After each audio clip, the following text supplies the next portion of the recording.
Beneath the quiet surface of our world lies a secret history carved in stone. I am talking about the underground labyrinths, vast networks of tunnels and chambers whose very existence was meant to be erased from memory. By the end of this journey, you will understand the true purpose these hidden worlds were built to serve.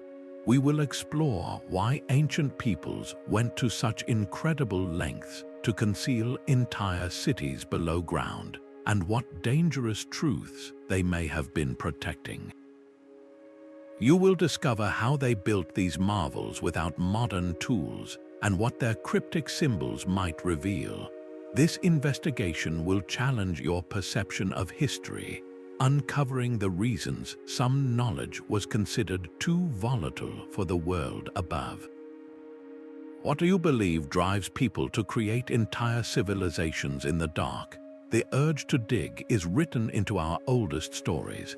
Long before grand monuments reached for the sky, humanity was carving downwards, seeking refuge in the earth's cool, silent embrace. This was not a random act, but a fundamental response to a dangerous and unpredictable world. Above ground, enemies could attack, the sun could scorch, and ice ages could freeze. Below, the earth offered a constant temperature, a natural defense, and a profound sense of separation from the chaos above. This primal need for sanctuary is the very foundation upon which all subterranean labyrinths were built. Consider the prehistoric hypogee on the islands of Malta, a network of underground chambers carved from solid limestone over 5,000 years ago. These were not simply shelters from the Mediterranean sun. They were sacred spaces, collective tombs where entire communities laid their dead to rest in a private, protected darkness. The rituals performed there were deemed too significant, too powerful, to be conducted under the open sky. This reveals a crucial psychological shift. The underground space became more than just a hiding place. It became a vessel for the most intimate and sacred aspects of life and death, a tradition of concealment that would echo for thousands of years. What is it about being underground that feels so inherently secure? Archaeologists point to a deep-seated human instinct. A cave, a dugout, a buried chamber. These spaces provide a literal and symbolic barrier. They represent a clean break from the surface world, a place where a community could control access, protect its treasures, both material and spiritual, and define its own identity away from prying eyes. This drive for security and separation fueled these early endeavors, establishing a blueprint. The simple act of digging down, of creating a space that was intentionally hidden, set the stage for these hidden worlds to evolve from basic shelters into the vast, bewildering labyrinths we are still struggling to comprehend today. The true genius of these labyrinths is revealed not in their existence but in their endurance. To carve a city from the living rock, using nothing more than bone, wood, and primitive metal tools, required a level of engineering foresight that seems almost impossible. At Derinkuyu in Turkey, builders did not simply dig a hole, they engineered an entire inverted metropolis. They carved staircases that could be sealed with massive, rolling stone doors, each weighing several hundred kilograms. They engineered a labyrinthine ventilation system with over 50 distinct shafts that reached down over 80 meters, providing fresh air to every level while also functioning as protected wells. This was not guesswork, it was a profound application of geological knowledge. The builders intentionally chose soft, volcanic tuff rock, which was easy to carve yet hardened upon exposure to air, creating a structurally sound and surprisingly fireproof environment. They left sturdy rock pillars in place to support ceilings and designed narrow, twisting corridors that could be easily defended. The city included everything needed for a community to survive for months, even years, completely cut off from the surface. There were stables for livestock, cellars for storing massive quantities of food and oil, communal kitchens, churches, and even wineries. Every single aspect of Derinkuyu, designed to house 20,000 people, speaks of a meticulous, long-term plan. This level of sophisticated, self-sufficient construction forces a single, haunting question. What kind of threat, so immense and so persistent, would compel an entire civilization to invest generations of labor into building a secret world beneath their feet, a world they hoped they would never have to use? This immense threat, one that could drive the construction of entire underground cities, often had a deeply spiritual dimension. For countless groups throughout history, the labyrinth beneath the earth was not merely a shelter from physical danger, but a sanctuary for the soul, a place to protect beliefs that the world above had outlawed. The darkness was not empty, it was sacred. In the honeycombed catacombs beneath Rome, early Christians found more than just a hiding place from Roman authorities. They carved out a hidden world for their worship, gathering in candlelit chambers to perform rituals that were forbidden on the surface. The walls around them were lined with the tombs of their martyrs, making every prayer a direct conversation with their sacred past. This was not a place of fear, but one of profound community and defiance. The very isolation that made it a refuge also made it holy, a space set apart where their faith could flourish unseen. This pattern repeats across the globe. In India, intricate subterranean temples were carved deep into the earth, not for hiding from persecution, but for protecting the most esoteric rituals from the uninitiated.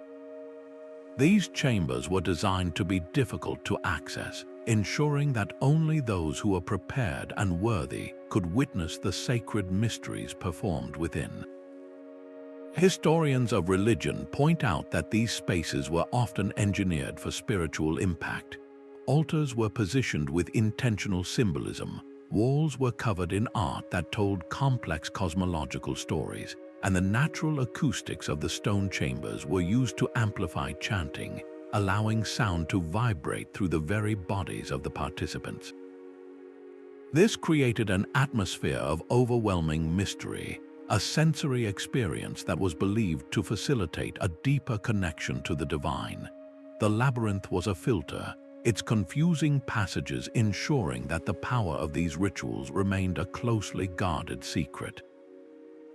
What profound truths did these communities believe were so potent that they had to be concealed in the earth's deepest embrace?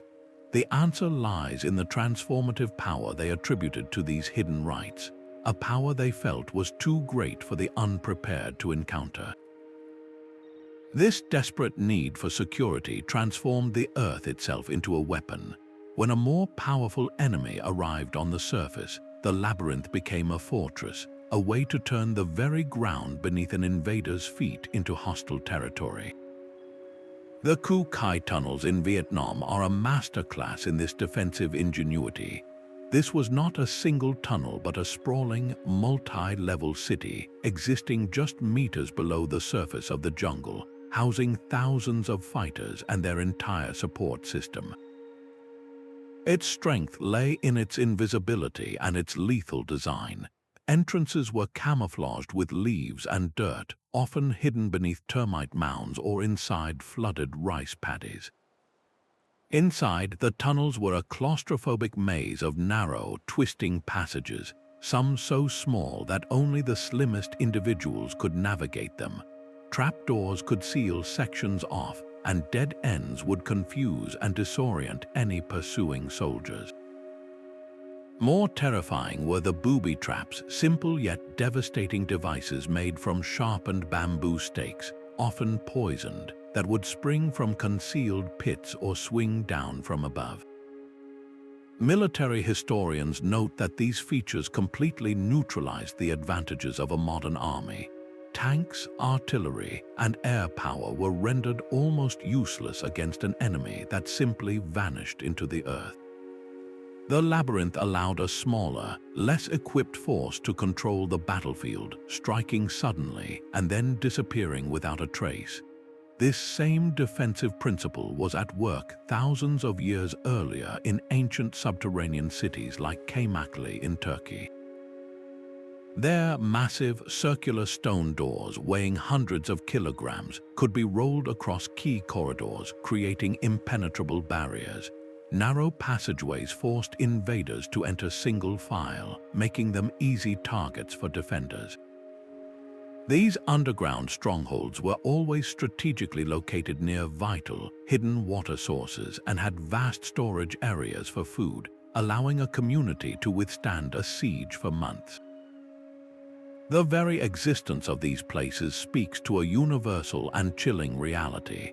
Across continents and centuries, when faced with an existential threat, human communities made the same calculated choice: to abandon the world of light and sun for the security of a hidden world of stone.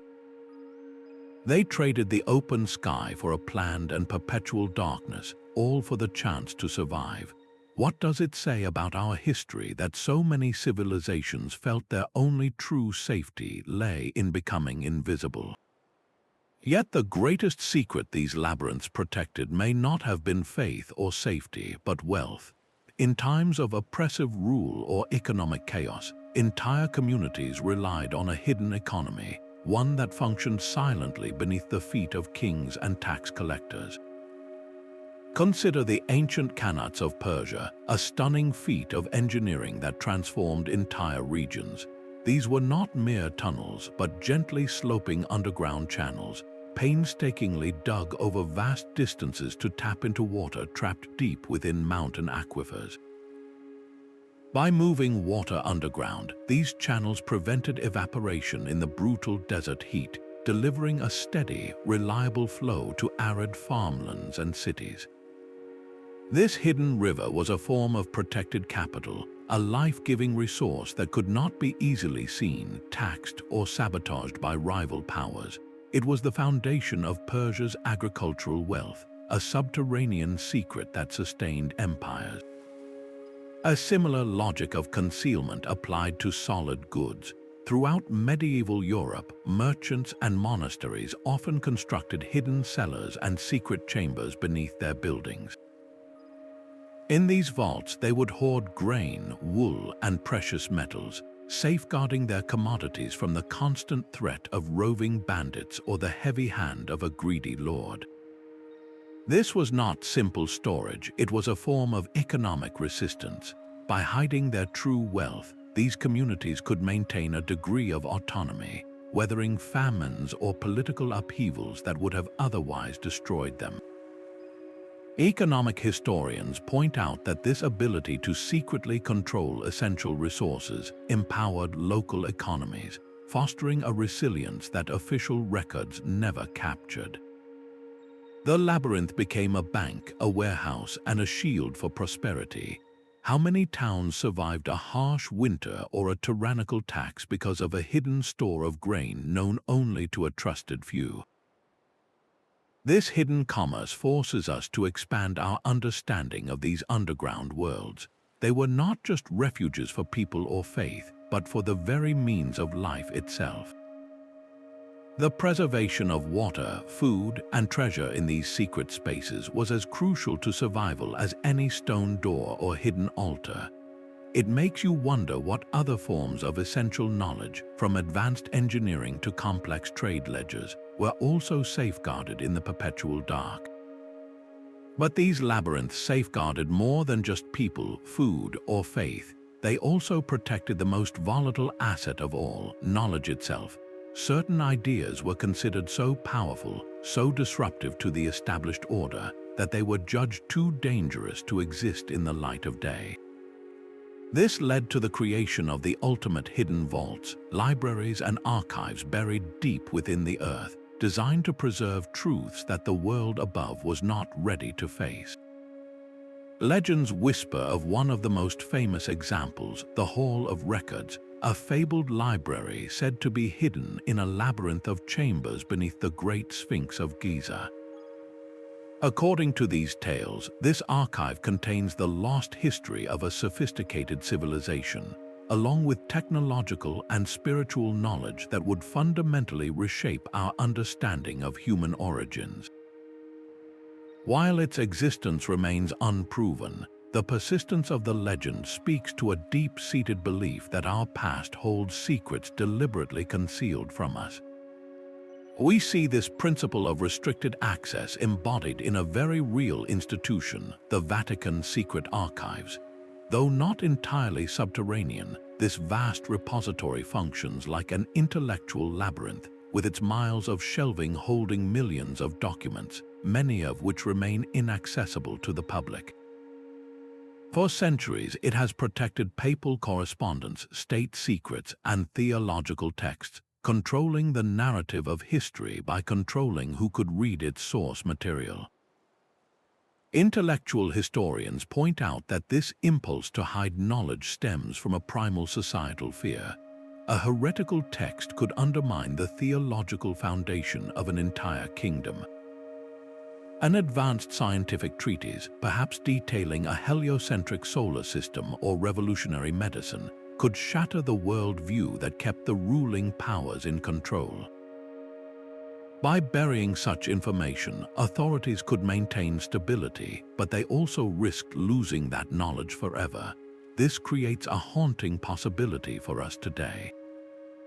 What profound truths lie forgotten in an undiscovered chamber or a sealed vault, their pages slowly turning to dust? What single manuscript, waiting in the silent dark, could force us to tear a chapter from our history books and write an entirely new one? The silence of the stone was not the silence of emptiness, but of a life lived in whispers. For the thousands of people who called a place like Darinkuyu home, existence was a carefully orchestrated dance in the dark. Entire families lived in small, windowless rooms carved from the soft rock, their world defined by the flickering light of oil lamps and the distant echoes of a community thriving in the deep. The air smelled of smoke from communal kitchens, of damp earth, and of the animals kept in specially designed stables on the lower levels. This was not a chaotic scramble for survival. It was a highly organized society, a vertical city with its own strict rules and rhythms. Narrow corridors served as streets, and large open chambers became town squares, places for communal meals, religious services, and even schooling for the children. Order was paramount in such a confined space. Archaeologists studying the layout believed that a form of local governance, perhaps a council of elders, would have been essential to mediate disputes over resources, assign living quarters, and manage the intricate schedule of who could use shared facilities like the kitchens and bakeries at what time. Without this social contract, the city would have descended into chaos. This structured life underground fostered a unique cultural identity. Cut off from the influences of the surface world, these communities developed their own traditions, their own dialects, and their own ways of marking time. Their art, carved into the very walls that surrounded them, told stories of their history and faith, creating a cultural anchor in the perpetual twilight. What kind of resilience does it take to not just survive, but to build a lasting culture in the belly of the earth? These were not people hiding in fear. They were a society actively preserving its way of life against overwhelming external pressures. They adapted their entire existence to the stone around them, proving that a community's strength is not measured by the height of its towers, but by the depth of its roots. These silent stone walls are not blank, they are pages. Every carving, every splash of faded paint, every carefully chiseled spiral is a word in a language we are only beginning to understand.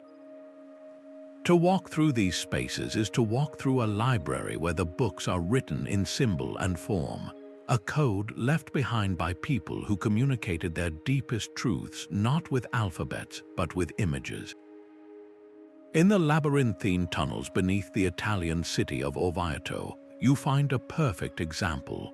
The walls are covered in a mesmerizing array of geometric patterns, interlocking circles and labyrinthine spirals that seem to pulse in the dim light.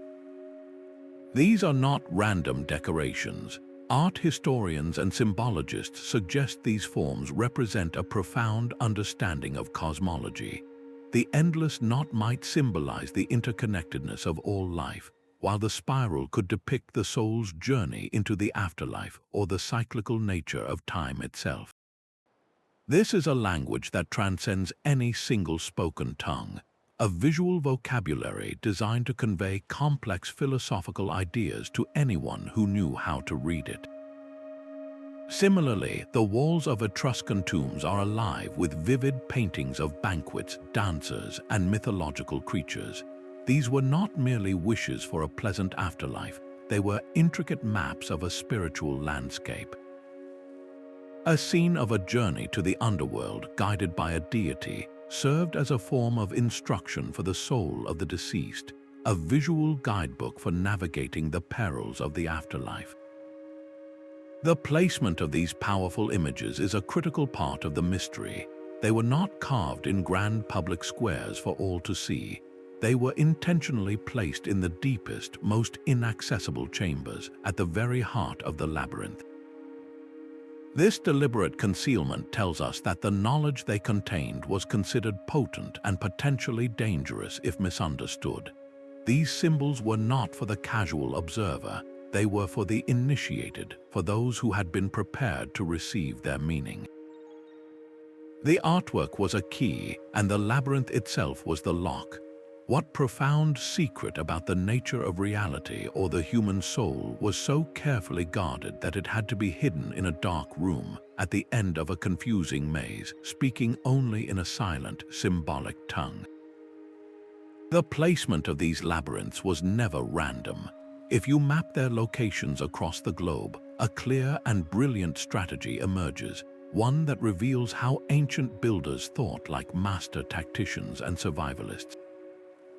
They did not simply dig where it was easy, they dug where it was smart, choosing locations that guaranteed their secret worlds would remain both hidden and habitable for generations.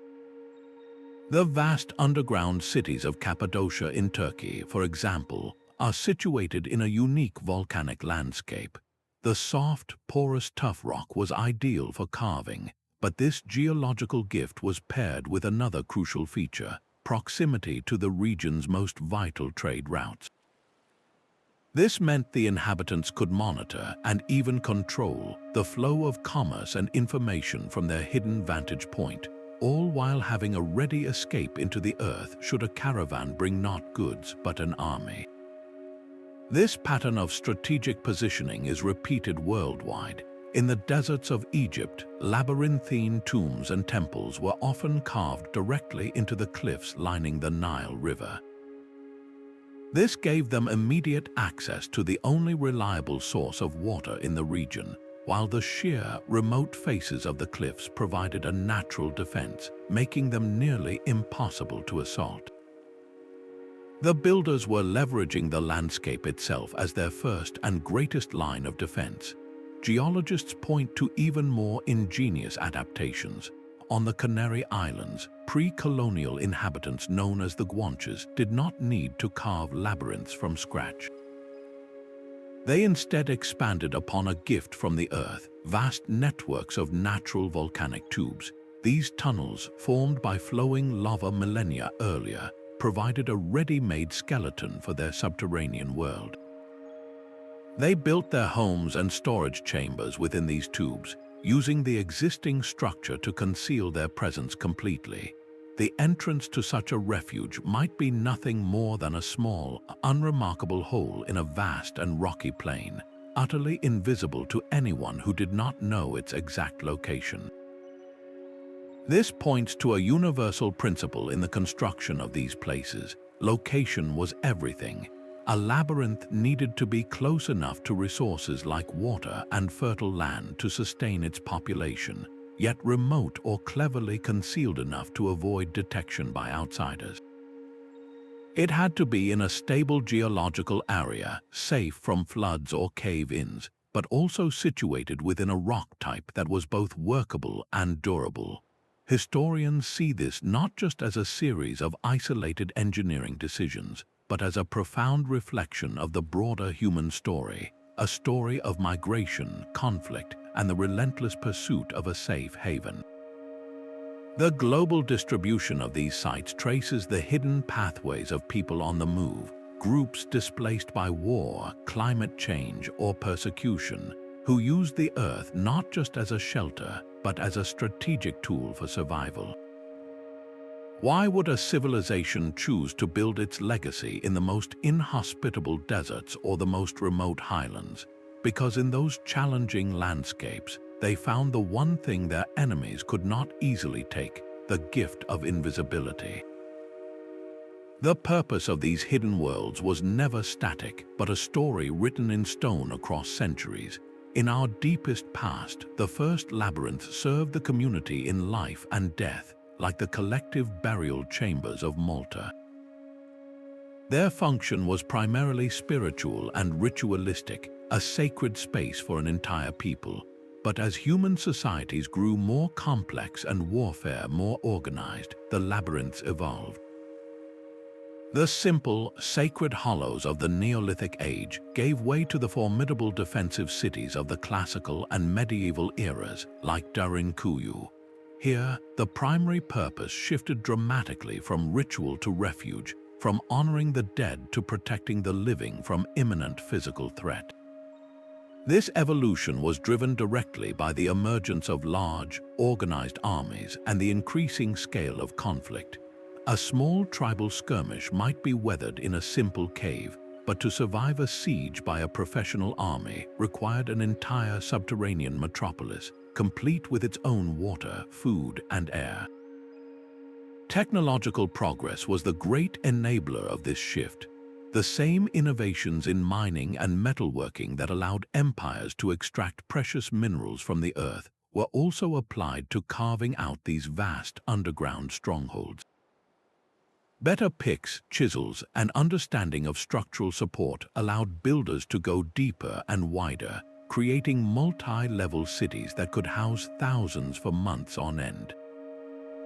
This engineering prowess then unlocked even more specialized uses. During the Roman Empire, the same catacombs that provided a sanctuary for early Christian worship also became secret meeting halls for political dissidents. In medieval times, labyrinthine cellars beneath castles and monasteries were not just for storing grain, but for hiding contraband goods from royal tax collectors or forbidden texts from religious authorities. This chronological journey reveals a clear pattern. As the surface world developed more intricate laws, religions, and economies, the underground world mirrored that complexity. The reasons for dissent multiplied, reflecting an endless dance between the power of the state and the resistance of the people. Every new form of control enacted above ground seemed to create a new reason for secrecy below it. What began as a sacred space for the dead became a fortress for the living, then a vault for wealth, and finally a strongbox for forbidden ideas. This continuous adaptation sets the stage for our own era, where the search for these lost labyrinths continues, driven by the belief that the final chapter of their story has yet to be unearthed. The silence of these labyrinths was broken not by scholars, but by a man with a sledgehammer. In 1963, a homeowner in the Turkish region of Cappadocia was simply renovating his basement when a swing of his tool broke through a wall, revealing a dark, gaping void. After clearing the rubble, he found himself at the top of a staircase descending into absolute blackness. This was not a small cellar or a forgotten storage room. He had accidentally discovered the main entrance to the ancient underground city of Derinkuyu, a lost metropolis that had been sealed for centuries. His chance discovery unlocked a city that could house 20,000 people, an entire world that had been hiding just behind a plaster wall. This pattern of accidental revelation repeats itself across the globe.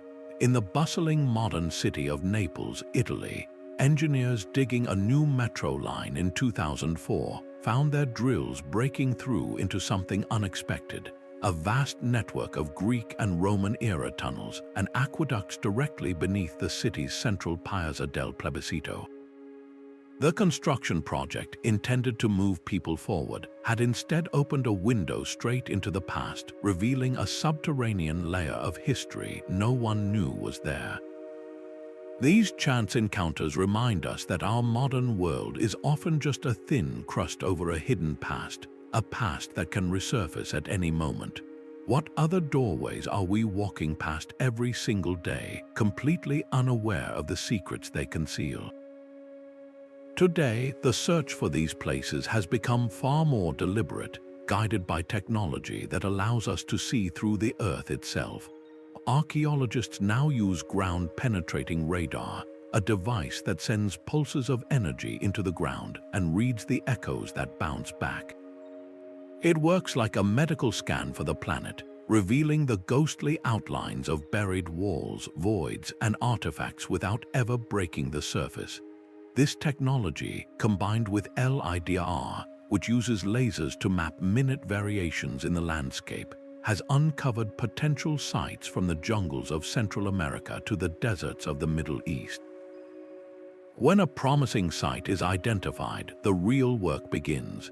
Explorers descend into spaces that have been sealed for centuries, often facing claustrophobic passages, unstable structures, and air that has not been breathed in 1,000 years.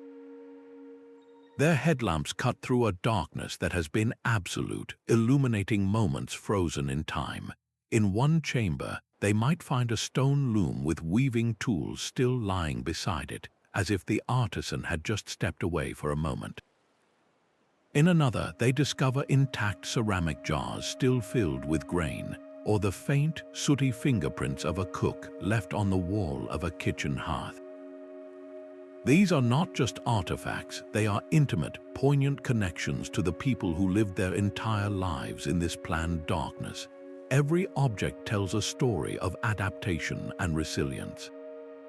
The thrill of such a discovery is always tempered by a profound responsibility. Archaeologists must work with immense care to preserve the delicate balance of these environments, documenting everything before the modern world's air and light can begin to erase the evidence. Each new labyrinth that is found adds another piece to the puzzle of our shared human story. Yet for every one we uncover, historians believe dozens, perhaps hundreds, more remain lost. They are still out there, waiting silently in the dark for their story to finally be told. These silent, waiting labyrinths have always been a fertile ground for the extraordinary. When conventional archaeology cannot immediately provide an answer, more speculative ideas rush in to fill the void, suggesting that our own history may not be the only one written in the stone. Some of the most persistent theories propose that the sheer scale and precision of certain underground sites could be the work of a lost, advanced civilization, perhaps even one with extraterrestrial guidance. These hypotheses often focus on the most enigmatic aspects of the constructions, the features that seem to defy the technological capabilities we typically attribute to the ancient world. In the remote Andes Mountains, for instance, legends speak of a vast network of tunnels, known as the Caves of the Teos, which are said to connect to a lost library of metallic books created by a sophisticated pre-Incan society. These stories are fueled by reports of unnaturally smooth, polished walls and geometric passages that look less like they were carved by hand and more like they were melted or cut with some form of advanced machinery. Similar tales surround the mythical continent of Atlantis, with some speculating that survivors of its catastrophic sinking used their superior knowledge to create subterranean refuges across the globe, leaving behind inexplicable ruins as their signature. Proponents of these ideas point to the Piri Reis map, an ancient chart that appears to show the coastline of Antarctica free of ice, as potential evidence of such a lost, globally aware civilization. They argue that only a people with access to advanced cartography or even aerial views could have created such an accurate document. Mainstream archaeologists and historians, however, urge extreme caution. They point out that there is no verifiable physical evidence, such as advanced tools or unambiguous artifacts, found within these tunnels to support such claims. The smooth walls in the Andes can be explained by natural geological processes like water erosion in limestone, and the intricate nature of hand carving is often underestimated. Experts remind us that human ingenuity, combined with generations of painstaking labor, is a powerful force that should not be discounted. The real mystery, they suggest, is not that aliens or Atlanteans built these places, but that our own ancestors possessed such profound skill and determination. Yet, the persistence of these fringe theories reveals something fundamental about us. They highlight a deep human desire for our past to be more magical, more epic than the slow, patient work of archaeology often suggests. When we stand before a marvel like Derinkuyu, a part of us wants to believe in a grander narrative, one involving lost technologies and forgotten global connections. These speculative ideas, while often lacking proof, serve a purpose. They challenge the boundaries of established history and force us to question what we think we know. The enduring allure of the unknown ensures that for every labyrinth we map, a dozen more legends are born in the shadows we have yet to illuminate. Living for months in absolute darkness would reshape the human mind itself. The psychological weight of such an existence is almost unimaginable, a constant pressure far beyond the physical confines of the stone. There is no sunrise to mark a new day, no moon to signal the night, only an unending, uniform blackness broken by the faint, shifting glow of a lamp. Your entire world becomes a series of identical, windowless rooms and echoing corridors, a reality devoid of the natural rhythms that have anchored human life for millennia. This sensory deprivation can trigger profound disorientation and a deep, existential anxiety. Without the sun, the body's internal clock, the circadian rhythm, falls into chaos, disrupting sleep patterns, hunger cues, and even hormonal balance. In such an environment, a week could feel like a month, and a month could feel like a year. We can glimpse the potential psychological toll from modern analogs, like studies of astronauts in long-duration simulations or accounts from people who have spent prolonged periods in nuclear bunkers. Many report intense episodes of depression, paranoia, and cognitive decline, a condition sometimes called bunker psychosis. The mind, starved of external stimulation, can begin to turn inward in destructive ways, amplifying small sounds into imagined threats and twisting shadows into phantoms. For the inhabitants of an ancient labyrinth, this mental battlefield was as real as any physical enemy. Their survival depended not just on stored grain and fresh water, but on their ability to fight a war against the creeping madness of the dark. So how did they not only endure but build lasting cultures in these conditions? The answer lies in the fierce, deliberate cultivation of community. Social bonds were not a luxury, they were the most critical life support system. Every shared meal in a communal kitchen, every whispered story told to a child, every collaborative task like grinding grain or maintaining the air shafts reinforced a vital human connection. These routines created a social rhythm to replace the lost natural one, imposing order on the formless passage of time. Ritual became another powerful anchor. The repetitive nature of daily prayers, the familiar songs sung in a subterranean church, or the seasonal ceremonies conducted in a central chamber provided psychological stability. These acts offered a sense of meaning and control in a world that was otherwise beyond their control. They reminded everyone of a shared identity and a common purpose that was larger than any individual's fear. It is likely that this intense, shared experience fostered the development of unique belief systems, cosmologies born directly from the subterranean experience. Their gods may have been deities of the deep earth, of the hidden water, and of the sustaining stone. Their myths might have told of a great hero who first led them into the protective dark, or of a promised future return to a world of light. This wasn't just superstition, it was a necessary framework for making sense of their reality, a way to transform their immense sacrifice into a sacred narrative. The Labyrinth, therefore, did not just house a community, it forged a new kind of people, bound by a shared trauma and a collective will to persevere. They were defined not by the sun that shone on their faces, but by the darkness they collectively conquered. What profound changes to the human spirit occur when a child's entire world is a carefully lit cavern, and the only sky they know is a ceiling of solid rock? These hidden cities were not parasites on the landscape, but partners with it.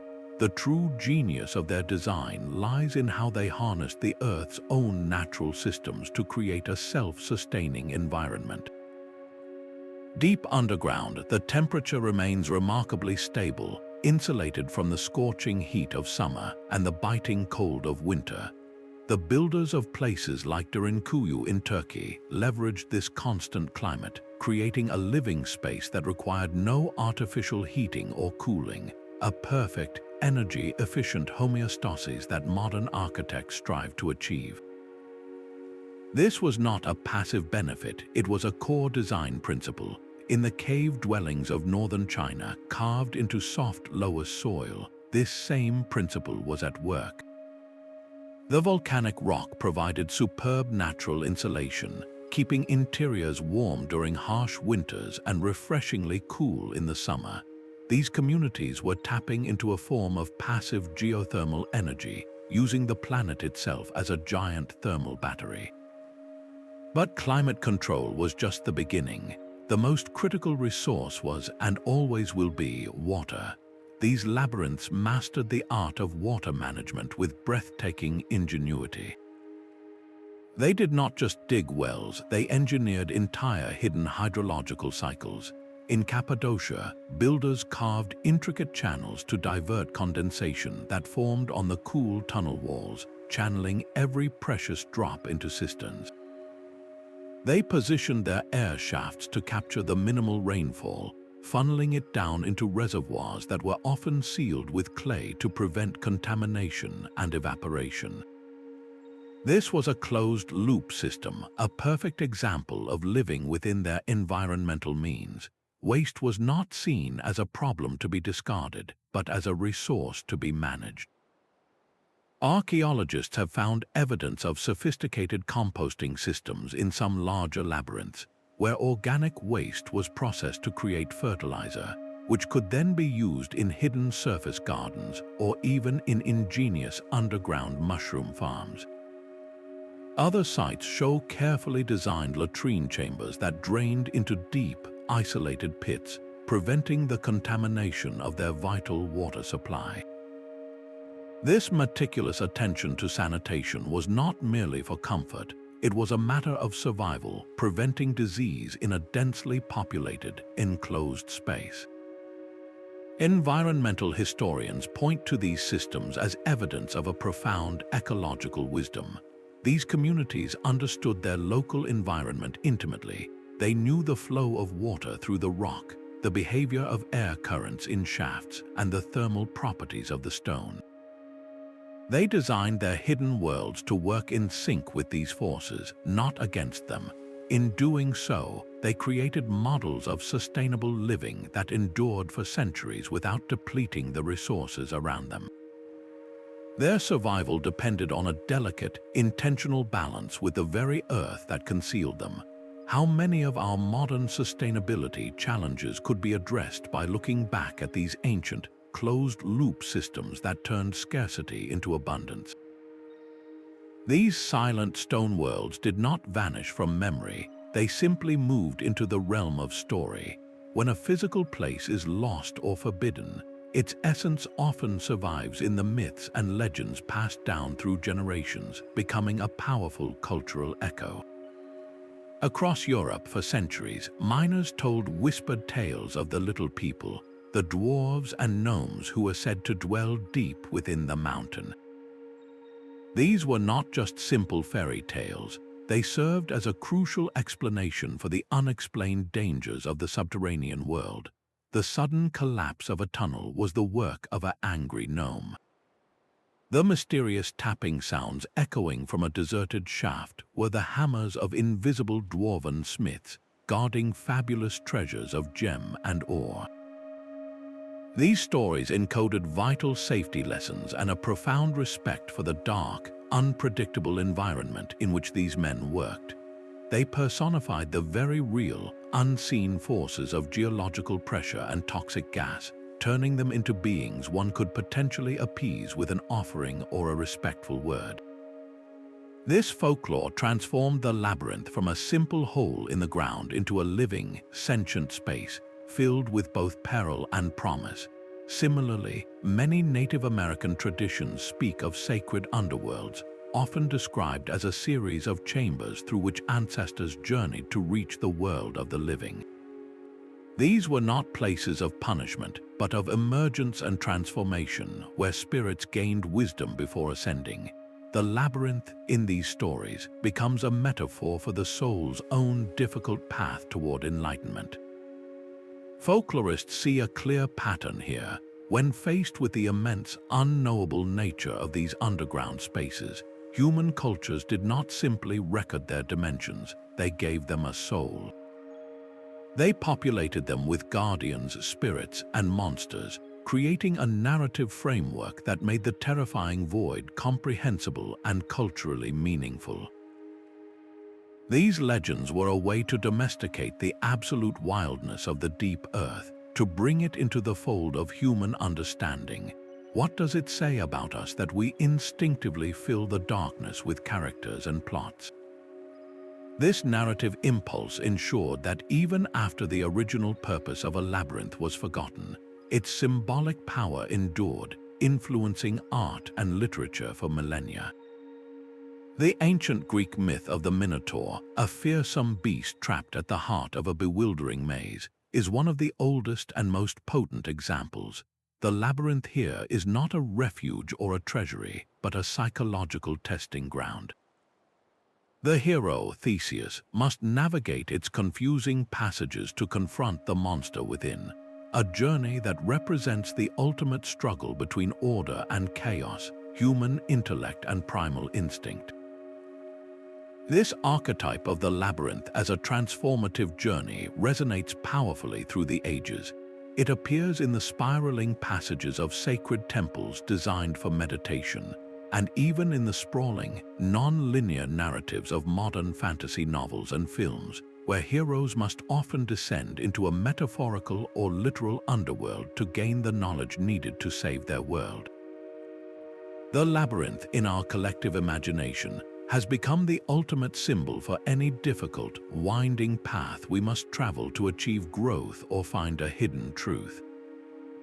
It teaches us that the path to revelation is never a straight line, but a series of twists, turns, and dead ends that ultimately forge a stronger, wiser self. These stories are more than just entertainment. They are the timeless containers for our deepest anxieties and our highest aspirations, all projected onto the silent, waiting canvas of the underground dark. So what truly sets a labyrinth apart from a simple hidden room? The difference lies not just in size, but in the very soul of the structure. A World War II bunker, for instance, was built with a single, stark purpose: survival against a specific, immediate threat. Its design is brutally functional, all reinforced concrete and cramped quarters, meant to be occupied for a short, intense period. It is a tactical tool, not a home. Similarly, a secret passage in a medieval castle is a clever feature, a quick escape route or a spy hole, but it is an appendage to the main structure above. It serves the castle, it is not a world in itself. An ancient Egyptian tomb, for all its grandeur, was designed for a one-way journey, a sacred vessel for the dead, not a living community. The labyrinth, in stark contrast, was a universe. It was not an addition to a world, it was an entire alternative to it, built for the complex, ongoing business of life itself. Architectural historians point to the maze-like layout as the most telling feature. A bunker has a straightforward, logical plan for quick movement. A labyrinth is intentionally confusing, a tangled web of dead ends, looping corridors, and disguised doorways designed to disorient and trap anyone who did not know the key. This complexity was not just for defense, it was a reflection of a multi-layered society operating in the deep. Where a crypt holds bodies and a bunker holds soldiers, a labyrinth held everything: families, livestock, places of worship, workshops, and granaries, all woven into a single, hidden tapestry. This is why they stand as such powerful monuments. They were not a temporary fix for a passing danger. They were a long-term, generational solution to an existential threat, a permanent insurance policy written in stone. They represent a complete societal withdrawal, a conscious choice to continue a culture in the dark, making them far more than shelters. They were the ultimate act of defiance, a way to ensure that even if the world above fell, a complete and functioning world would remain, waiting in silence. Secrecy was the final, most powerful layer of protection for these hidden worlds. The knowledge of their existence was often as carefully guarded as the spaces themselves, creating a double labyrinth, one of stone and another of silence. This was never an accident, but a deliberate strategy driven by the most extreme circumstances. When a ruler like the Roman emperor ordered the systematic sealing of catacomb entrances, it was not just to trap Christians inside, it was an act of political control, an attempt to erase the physical footprint of a rival power from the landscape. By walling up these tunnels, the state aimed to sever the community from its sacred heart, dismantling its organizational structure and symbolically demonstrating its total authority over both the world above and below. Similarly, a religious sect that discovered a perfect hidden cavern for its rituals would go to extraordinary lengths to keep its location a secret from outsiders.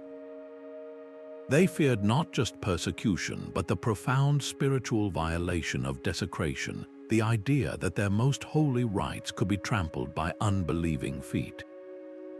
This protective instinct transformed knowledge into a sacred trust, passed down not in written ledgers, but through whispered oral traditions. A grandfather might take his chosen grandson on a long journey, pointing out a specific, gnarled tree or a peculiar rock formation as the only marker for an entrance known only to their family. These were living maps encoded in memory and landscape, ensuring that the secret moved through time with a heartbeat, not on a perishable page. In some cases, actual maps were created, but they were drawn in a kind of code, using local symbolism that would be meaningless to anyone outside the community. A zigzag line might represent a specific canyon, while a circle with a dot could indicate a hidden spring, the true purpose of the chart disguised as a simple pastoral scene. This created a fragile chain of custody for information, a chain that could be broken all too easily. If the sole keeper of the secret died suddenly, or if a community was scattered by war or plague, the knowledge could vanish in a single generation, leaving the labyrinth to slumber in absolute isolation for centuries. Historians point out that this control over access was ultimately about power. For a ruler, it meant controlling where dissidents could hide and what resources they could tap. For a community, it meant controlling their own destiny, preserving their identity and wealth against any external force. The decision to bury the very memory of a place was the ultimate act of defensive planning. It raises a haunting question that echoes into our own time. How many of these labyrinths remain undiscovered not because they are well hidden, but because the last person who knew they existed took that secret with them to the grave. The same technology that maps distant planets is now turning its gaze downward, peering through layers of Earth to reveal the ghostly outlines of lost worlds. Modern archaeology no longer relies on sledgehammers and luck, but on non-invasive tools that act like telescopes for the ground. One of the most revolutionary is LIDAR, which stands for light detection and ranging. Mounted on a plane or drone, it fires millions of laser pulses at the landscape below. By measuring how long each pulse takes to bounce back, it can create a fantastically detailed three-dimensional map of the surface, effectively digitally stripping away vegetation to reveal the subtle bumps, depressions, and patterns that signal something man-made lies beneath. A seemingly flat, overgrown field might hide the faint but distinct imprint of a collapsed entrance shaft or the subsurface geometry of buried walls, guiding researchers exactly where to look without ever breaking the soil. But to see inside these fragile structures, scientists use an even more delicate approach. Ground-penetrating radar sends pulses of energy into the Earth, painting a picture of what lies below based on how those signals are reflected back. It can distinguish between solid rock, empty voids, and even different types of soil, revealing the layout of tunnels and chambers like a medical scan for the planet. For the tightest, most dangerous passages where a human cannot possibly fit, researchers deploy robotic explorers. These small, agile machines, equipped with lights and high-definition endoscopic cameras, can navigate corridors barely wider than a dinner plate. They slip through cracks and fissures, sending back live video from chambers that have been sealed for centuries, showing archaeologists exactly what is in a room before a single stone is moved. This careful methodology is not just about finding new spaces, it is about preservation. The air inside a sealed labyrinth is a time capsule. The moment it is opened, the delicate balance of humidity and temperature changes, risking the immediate deterioration of ancient wood, textiles, and paintings. By scanning first, researchers can make informed decisions, sometimes choosing to leave a chamber sealed rather than risk destroying the very history they seek to save. These technological insights have led to stunning discoveries. In the Yucatan Peninsula, LIDAR scans recently uncovered a vast, interconnected cave system beneath the Mayan city of Chichen Itza, a hidden water source that may have held the key to its power. In Egypt, scans around the Great Pyramid have hinted at the possibility of large, unexplored voids, reigniting age-old questions about what might still be hidden within. Every signal and echo builds a more complete picture, not just of stone and space, but of the people who mastered the dark. We are no longer just explorers, we are guardians, using the most advanced science to listen to the whispers of the past without drowning them out. Even with the most advanced technology at our fingertips, some labyrinths refuse to surrender their secrets. Deep within a Bosnian valley lies the Ravni Tunnel Complex, a network of passages and chambers that has ignited fierce debate. Its discoverer claims it is part of a vast, ancient pyramid complex, predating known civilizations by tens of thousands of years. Mainstream geologists, however, insist the smooth, rounded tunnels are simply a natural formation, a product of river erosion through ancient rock. The mystery deepens with the discovery of massive, man-made-looking stone blocks scattered throughout the area, and the fact that the tunnels were intentionally filled in with gravel and sealed in the distant past. Who would go to such immense effort to bury a natural cave system, and why? This question hangs in the air, unresolved, a testament to the raw conflict between radical theory and established science. Half a world away, beneath the sands of Giza, another profound puzzle awaits. While the Great Pyramids capture all the attention, the ground below them hums with its own enigma. A sprawling subterranean world of tunnels and chambers exists under the plateau, documented in ancient texts and confirmed by modern scans. The purpose of these spaces remains one of Egyptology's most tantalizing riddles. Are they merely service tunnels for the pyramid builders, or could they be something far more significant, perhaps the fabled Hall of Records, a legendary archive meant to preserve the knowledge of a lost age? The official maps are frustratingly incomplete, hinting at vast, unexplored sections that authorities have not yet opened to the public. This has fueled speculation that we are only seeing a fraction of the story. Some researchers point to strange acoustic properties found in certain underground sites. In chambers from Malta to Peru, the architecture creates unique sound effects, where a specific chant or frequency might be amplified, creating resonant vibrations that can be physically felt through the stone. Were these spaces designed as giant resonators for sonic rituals, a form of technology that used sound to heal, to alter consciousness, or to communicate in ways we no longer understand? Other sites show precise alignments, not with the stars above, but with specific solar or lunar events that would illuminate a hidden chamber only once a year, turning the entire labyrinth into a colossal calendar or a celestial trigger for a forgotten ceremony. These are not the claims of fantasy, but the observations of scientists measuring precise angles and energy frequencies. They present a compelling, alternative narrative of the past, one where ancient builders possessed a sophisticated understanding of geology, physics, and energy that we are only beginning to rediscover. The true purpose of these places slips through our fingers like sand.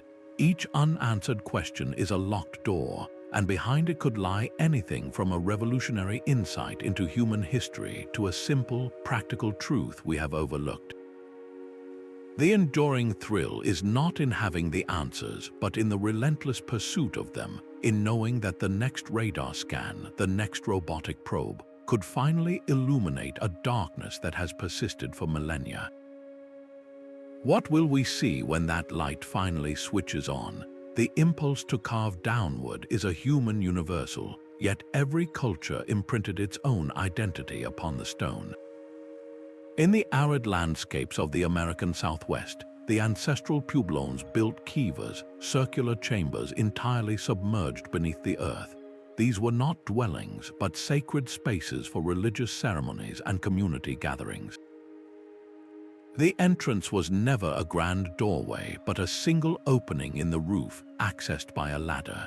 Descending into the kiva was a symbolic act, leaving the ordinary world behind to enter a realm of spiritual power believed to be closer to the ancestral underworld.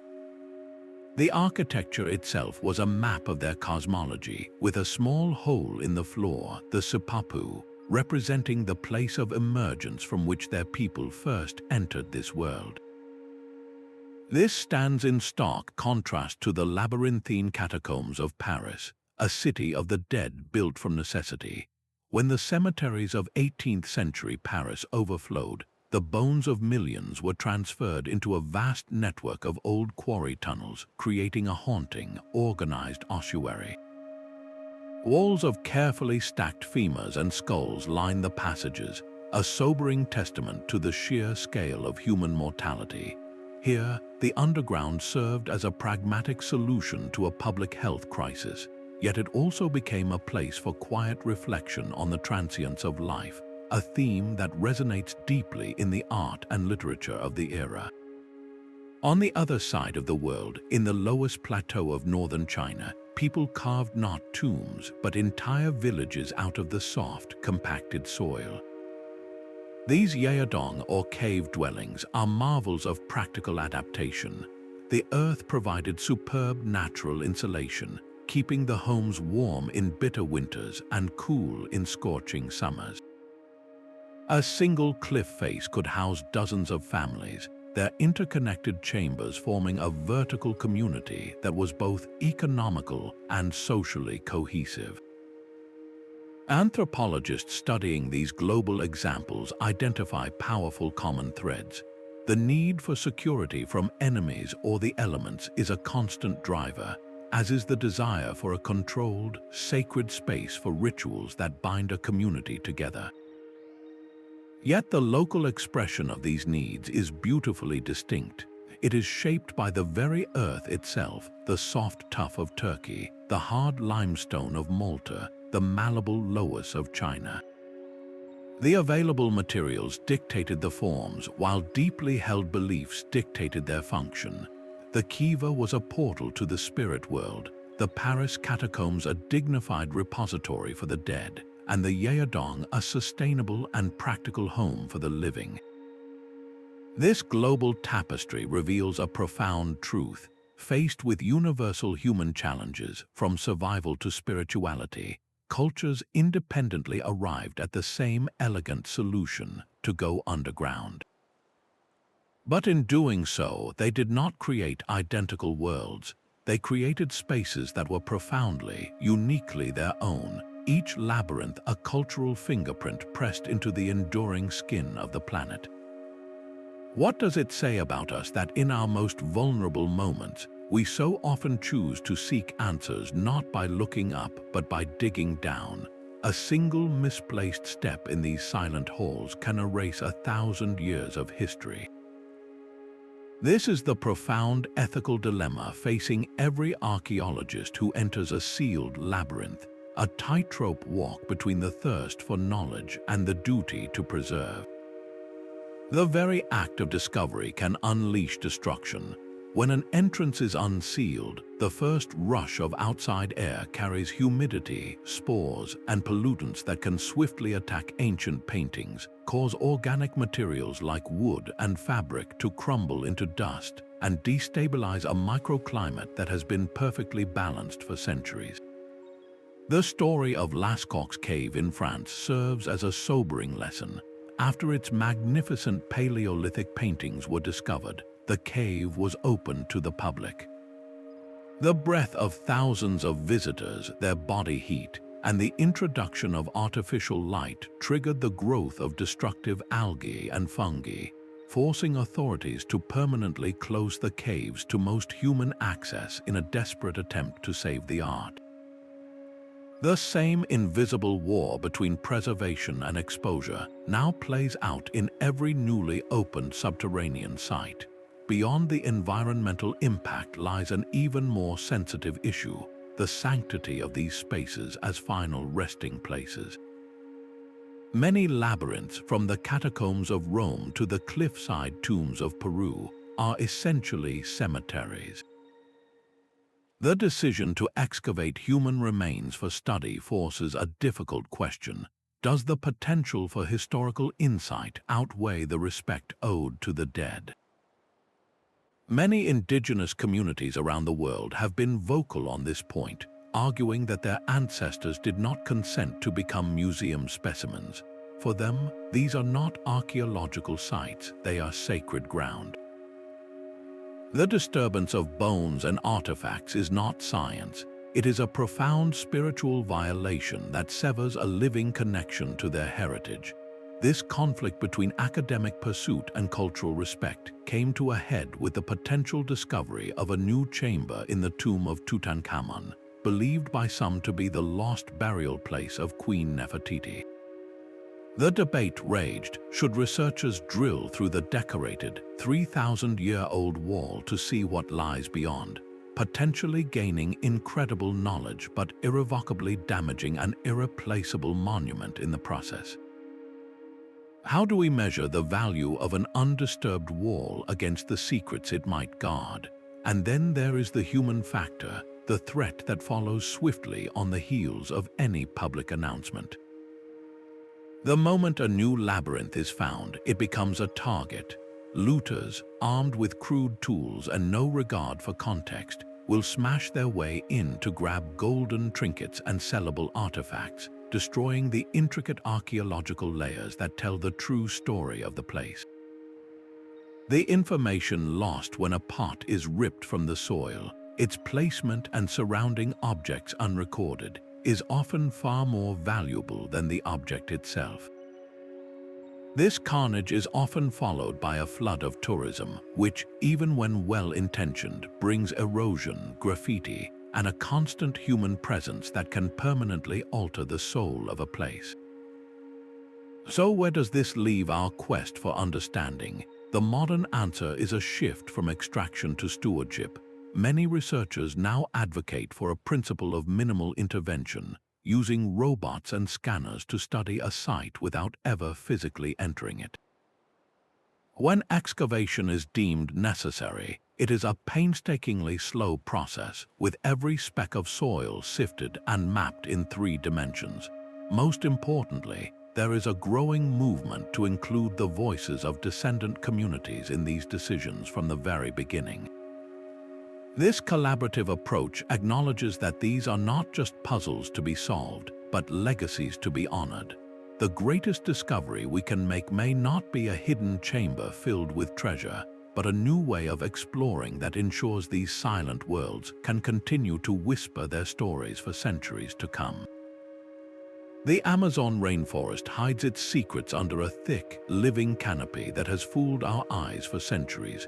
We have mapped the surface of Mars in greater detail than this vast green expanse right here on our own planet. But new technology is changing that. LIDAR scans are now peeling back that leafy veil, revealing the ghostly outlines of massive earthworks and intricate road systems built by sophisticated civilizations, all hidden beneath the jungle floor. This is not just a few lost villages, it is evidence of a sprawling, networked world that could fundamentally alter our understanding of the Americas before European contact. The next logical step in this exploration is to ask what lies beneath those earthworks. If such complex societies existed on the surface, did they also carve downwards, creating their own labyrinths for refuge or ritual? The same question applies to the frozen deserts of Antarctica. Beneath kilometers of ice, radar has revealed entire mountain ranges and subglacial lakes, landscapes that were once temperate and potentially habitable. Could the remnants of prehistoric human exploration be locked in that deep freeze, waiting for a shift in the ice to reveal their story? The technology to find out is advancing at a breathtaking pace. Artificial intelligence is being trained to sift through immense geological data sets, looking for patterns that would be invisible to the human eye. An AI could analyze satellite images, ground-penetrating radar results, and mineralogical surveys all at once, cross-referencing them to pinpoint a single, anomalous signal that might indicate a hidden chamber or a deliberately carved tunnel. These are not just tools for finding new sites, they are keys to understanding the ones we already have. Imagine an AI that could reconstruct a labyrinth's entire layout from a few scattered scans, or one that could translate the symbolic language carved into its walls by comparing it to every known mythological database in the world. The future of discovery lies in these interdisciplinary collaborations, where archaeologists work alongside data scientists, geologists, and climate experts. But the most crucial partnership of all is with the local communities who have lived on this land for generations. Their oral histories and traditional knowledge often contain precise details about the landscape, details that have been dismissed as legend but are increasingly being verified by science. A story about a spirit that guards a particular hill might lead researchers to a sealed entrance. A folk song describing a journey through a cave of echoes could be a coded map. By listening to these living libraries, we can bridge the gap between ancient construction and modern investigation, ensuring that the search for knowledge is also an act of cultural preservation. The greatest discovery of the next century may not be a single golden artifact, but an entirely new chapter of human history, one written not in the rise and fall of empires we already know, but in the silent, enduring legacy of those who sought safety and meaning in the world below. The Earth has not yet given up all its secrets. It is simply waiting for us to learn how to ask the right questions. these stone echoes from the past speak to something timeless within us. The story of the Labyrinth is not just a tale of ancient fear, it is a profound lesson in human resilience. When faced with overwhelming threats, our ancestors did not simply surrender, they innovated. They turned the very ground beneath them into a tool for survival, demonstrating an incredible capacity to adapt and endure against impossible odds. This drive to persevere, to create a future in the dark when the world above seemed lost, is a fundamental thread in the human story. It asks us a difficult question: what are the invisible labyrinths we are building today?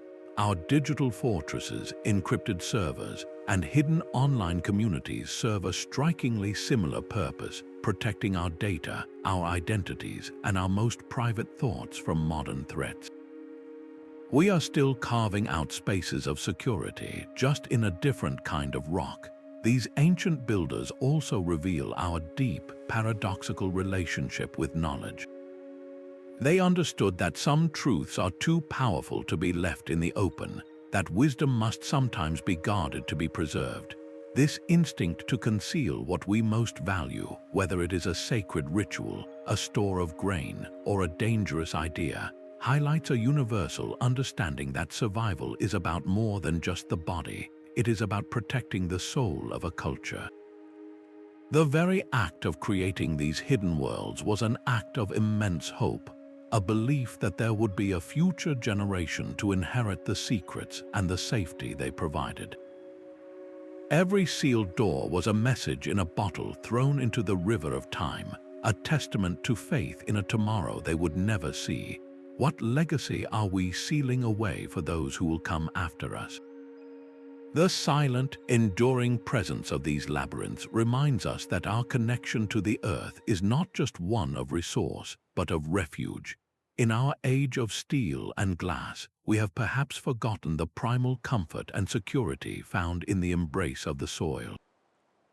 These underground cities stand as a powerful mirror, reflecting our deepest instincts, our fears, our creativity, and our unshakable will to preserve what makes us who we are. To understand them is to understand a core part of ourselves, the part that knows that sometimes the only way forward is to go down. We have walked through their hidden streets and felt the cool, silent weight of their stone. Emerging from the depths of these enigmatic labyrinths, we carry with us a newfound appreciation for the sheer ingenuity and determination of those who carved entire worlds beneath our feet. From the sacred sanctuaries of Malta to the sprawling, defensive cities of Turkey, from the secret economies of Persia to the forbidden libraries of legend, these underground networks reveal a complex and universal thread in the human story. They were not built out of fear alone, but from a profound drive to protect what mattered most, whether it was faith, family, food, or a dangerous idea. Each tunnel and every sealed chamber holds a story of resilience, a testament to communities that chose to become invisible rather than vanish entirely. These silent spaces challenge us to keep questioning, to keep exploring the past with both advanced technology and a humble respect for the secrets it guards. If this journey into the Earth's hidden heart has captivated you, we would love to hear your thoughts in the comments below. Subscribe for more deep dives into history's greatest enigmas, because the ground beneath us still holds countless stories waiting in the dark for their turn to be